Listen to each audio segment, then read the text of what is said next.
ना जूता मारूंगा मादर चोद भोसड़ी तेरी मैया का चोद। प्लीज अपनी भाषा को मर्यादित रखे ना, सही तरीके से बात करें।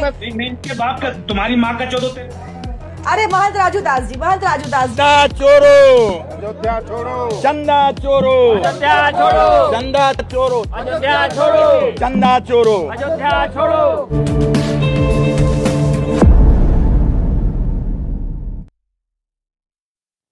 नमस्कार, मैं अभिनेंद्र।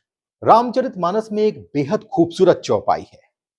परहित सरिस धर्म नहीं भाई, पर पीड़ा सम नहीं अधमाई। यानी दूसरों का हित करने के समान कोई धर्म नहीं है और दूसरों को पीड़ा देने के समान कोई अधर्म नहीं है। लेकिन सवाल यही है कि राम के नाम से जिसका पूरा काम चलता है, क्या राम की इन बातों को भी वो समझता है? इस सवाल का जवाब शायद राम मंदिर चढ़ावे के कथित घोटाले को उजागर करने वाले स्वतंत्र पत्रकार अभिषेक उपाध्याय पर दर्ज एफआईआर से मिल जाता है। और फिर कहावत है ना कि ईश्वर के घर में देर है लेकिन अंधेर नहीं। इसका जवाब सुप्रीम कोर्ट के उस फैसले से मिलता है जिसमें अभिषेक उपाध्याय की गिरफ्तारी पर रोक लगाई गई। लेकिन कहानी यहीं खत्म नहीं होती, क्योंकि जिस अयोध्या में राम के नाम पर भव्य मंदिर खड़ा हुआ है, उसी अयोध्या में अब राम मंदिर के चढ़ावे को लेकर कथित विवाद एक बार फिर चर्चा में है। मंगलवार को इसी मुद्दे को लेकर संत समाज की बैठक बुलाई गई, लेकिन बैठक में चर्चा शुरू होती उससे पहले ही ऐसा विवाद खड़ा हो गया कि सवाल बैठक के मुद्दे से हटकर संतों और पुलिस के बीच टकराव तक पहुंच गया। बैठक स्थल पर अयोध्या पुलिस और इंटेलिजेंस के जवान पहुंच गए। संतों का आरोप था कि उन्हें राम मंदिर चढ़ावे के कथित विवाद पर बैठक करने और चर्चा करने से रोका जा रहा है। इतना ही नहीं, बैठक स्थल में मीडिया कर्मियों को बाहर निकाले जाने को लेकर भी संतों और पुलिस के बीच तनातनी की स्थिति हो गई। पुलिस और एलआईयू की तैनाती ने संतों की नाराजगी को और बढ़ा दिया। अब यहां एक सवाल बनता है, अगर किसी मुद्दे पर चर्चा हो रही है तो चर्चा से डर किसे है? हालांकि ये भी साफ कर दें कि पुलिस की मौजूदगी और बैठक को लेकर संतों के आरोपों का अलग अलग पक्षों से स्वतंत्र सत्यापन जरूरी है। अब आते हैं बैठक के अंदर की बात पर। कंप्यूटर बाबा की अध्यक्षता में हुई इस बैठक में संतों ने राम मंदिर चढ़ावे के कथित घोटाले की उच्च स्तरीय जांच के साथ सीबीआई जांच की मांग उठाई। संतों ने चंपत राय, डॉक्टर अनिल मिश्रा और गोपाल राव के खिलाफ कार्रवाई की मांग की। संतों का आरोप है कि एसआईटी की जांच में छोटे आरोपियों पर कार्रवाई हुई, जबकि बड़े लोगों को बचा लिया गया। लेकिन यहां यह भी जरूरी है कि इन आरोपों के किस तौर पर देखा जा रहा है, क्योंकि इन आरोपों की स्वतंत्र पुष्टि नहीं हो सकी। एक संगोष्ठी थी संतों को और ज्ञापन देने के लिए हम लोग इकट्ठे हुए, पर यहाँ सारे हाल बंद कर दिए, जगह बंद कर दी। पुलिस प्रशासन, जिला प्रशासन ने पूरा माहौल को ऐसा कर दिया कि कोई भी नहीं बोलेगा, चंदा चोरी पे नहीं बोलेगा, चोरी होती रहेगी। इसका मतलब जिला प्रशासन इसमें संलग्न है। पूरा देश क्षुब्ध है, पूरा समाज क्षुब्ध है। हमें चोरी हो गई, हमें बोलने भी नहीं दिया है। क्षमा चाहता हूं। अब जरा रुकिए, क्योंकि यहाँ सवाल सिर्फ मंदिर के चढ़ावे पर नहीं है। सवाल उस संत की परिभाषा का भी है जिसे हमने बचपन से शालीनता, संयम, त्याग और मर्यादा के साथ जोड़ा है। हमें तो बचपन से यही सिखाया पढ़ाया गया है। संत की वाणी में संयम होना चाहिए, संत के व्यवहार में शालीनता होनी चाहिए और सबसे बढ़कर मर्यादा होनी चाहिए। क्या आपने ये पढ़ा है? हमें कमेंट बॉक्स में जरूर बताइए, क्योंकि रामचरितमानस में एक और पंक्ति आती है, राम ही केवल प्रेम पियारा, जनि लेउ जो जन निहारा। अर्थात भगवान राम को केवल प्रेम प्रिय है। अब राम का नाम लेने वाले से कुछ लोग इस प्रेम को कितना समझते हैं और कितना भूल जाते हैं, यह भी सवाल है। इसका जवाब शायद टीवी डिबेट से भी समझ में आ सकता है।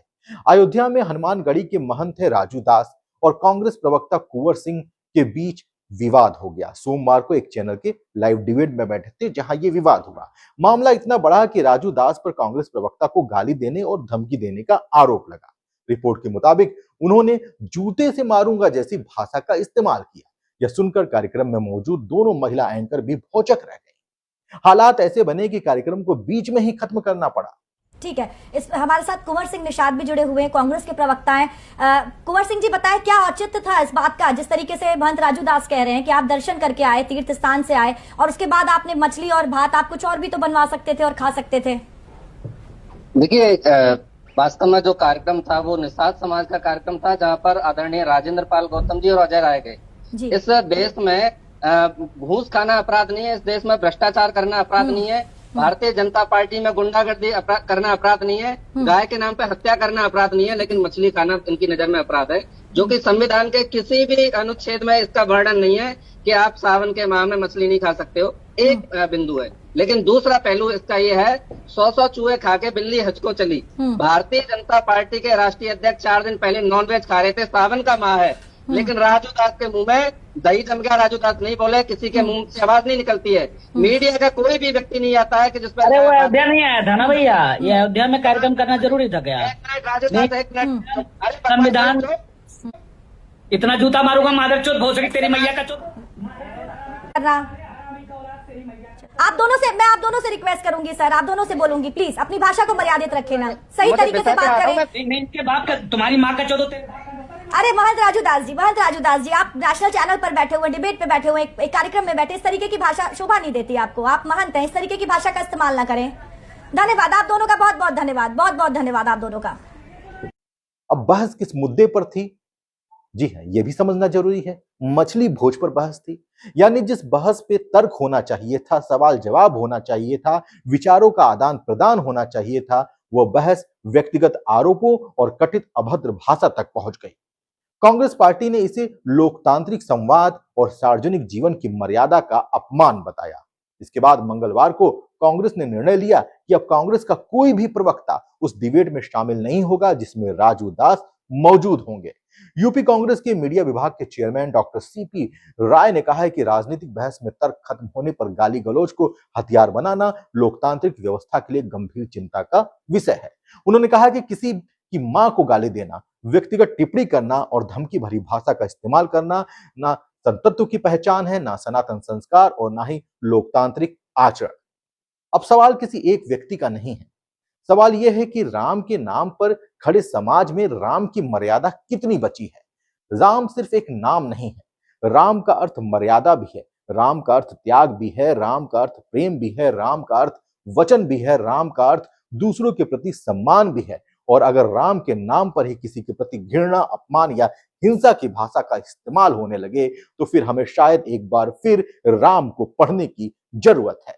खैर, राम मंदिर की बात निकलती है तो एक और मंदिर की बात आ जाती है। बीते जून महीने में समाजवादी पार्टी के राष्ट्रीय अध्यक्ष अखिलेश यादव ने कहा था कि इटावा में जिस केदारेश्वर शिव मंदिर का निर्माण कराया जा रहा है उसका काम पूरा होने के बाद वह परिवार के साथ राम मंदिर दर्शन करने अयोध्या जाएंगे। अब उन्होंने सोशल मीडिया मंच एक्स पर केदारेश्वर शिव मंदिर का एक वीडियो साझा किया है। बताया जा रहा है कि करीब 50 बीघा क्षेत्र में बन रहे इस मंदिर का लगभग 90% काम पूरा हो चुका है और सितंबर तक इसे पूर्ण होने की उम्मीद भी जताई जा रही है। इटावा में यमुना नदी के तट पर सफारी पार्क के सामने निर्माणाधीन केदारेश्वर महादेव मंदिर इन दिनों चर्चा में है। बताया जाता है कि प्रतिदिन करीब 2 से 3 हजार श्रद्धालु यहाँ पहुंचने लगे हैं। वहीं सावन के सोमवार में श्रद्धालुओं की संख्या करीब 20 से 25 हजार तक पहुंचने की बात सामने आ रही है। ऐसा भी बताया जा रहा है कि मंदिर निर्माण पूरा होने के बाद अखिलेश यादव की मौजूदगी में भव्य कार्यक्रम का भी आयोजन किया जाएगा। मंदिर परिसर का निर्माण पारंपरिक वास्तुकला और आधुनिक सुविधाओं को ध्यान में रखकर किया जा रहा है। निर्माण पूरा होने के बाद उम्मीद है कि सिर्फ इटावा ही नहीं बल्कि आसपास के क्षेत्रों और प्रदेश के दूसरे हिस्सों से भी श्रद्धालु यहां दर्शन करने पहुंचेंगे। तो कहानी फिर वहीं लौट आती है। राम के नाम पर राजनीति हो सकती है, राम के नाम पर चुनाव हो सकते हैं, राम के नाम पर बहस हो सकती है, राम के नाम पर आरोप प्रत्यारोप भी हो सकते हैं, लेकिन क्या राम के नाम पर राम की मर्यादा भी निभाई जाएगी? यही तो बड़ा सवाल है, क्योंकि रामचरितमानस की सीख बहुत सीधी है। परहित सरिस धर्म नहीं भाई, पर पीड़ा राम नहीं अधमाई। दूसरों का हित करना धर्म है, दूसरों को पीड़ा ना देना मर्यादा है, और राम ही केवल प्रेम प्यारा। तो शायद सवाल यह नहीं होना चाहिए कि कौन राम का सबसे बड़ा भक्त है, सवाल तो यह होना चाहिए कि राम की बातों पर चल कौन रहा है, क्योंकि राम का नाम लेना आसान है, राम की मर्यादा को निभाना मुश्किल। और शायद यही फर्क है राम को मानने और राम को समझने में। बहुत बहुत धन्यवाद। अब 24/7 लाइव रहे जागरूक, फैलाइए पॉजिटिव वाइब। देखिए दिन भर की बड़ी खबरें केवल अपना भारत टाइम्स ऐप पर।